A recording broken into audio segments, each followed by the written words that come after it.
বিটিআরসির নতুন নীতিমালা নিয়ে উদ্বেগ প্রকাশ করেছে বিএনপি। গুলশানে বিএনপি চেয়ারপারসনের রাজনৈতিক কার্যালয়ে জরুরি সংবাদ সম্মেলনে বিএনপি মহাসচিব মির্জা ফখরুল ইসলাম আলমগীর বলেন, নির্বাচনের আগে তড়িঘড়ি করে করা দুর্বিসন্ধিমূলক এই নীতিমালা বিনিয়োগকারীদের বিভ্রান্ত করবে।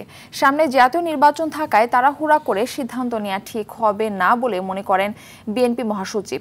বিটিআরসির এমন সিদ্ধান্তের কারণে বড় প্রতিষ্ঠানগুলো সুবিধা পাবে আর ছোট কোম্পানি হুমকির মুখে পড়বে বলে মনে করে মির্জা ফখরুল ইসলাম আলমগীর।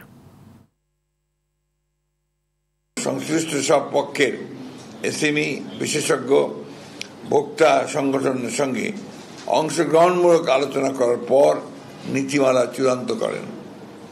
বিশেষ করে সামনে জাতীয় নির্বাচনকে সামনে রেখে বিবেচনায় রেখে এই ধরনের একটি জাতীয় গুরুত্বপূর্ণ নীতিমালা এ সময়ে একতরফাভাবে প্রণয়ন করা সমীচীন হবে না বলে বিএনপি বিশ্বাস করে।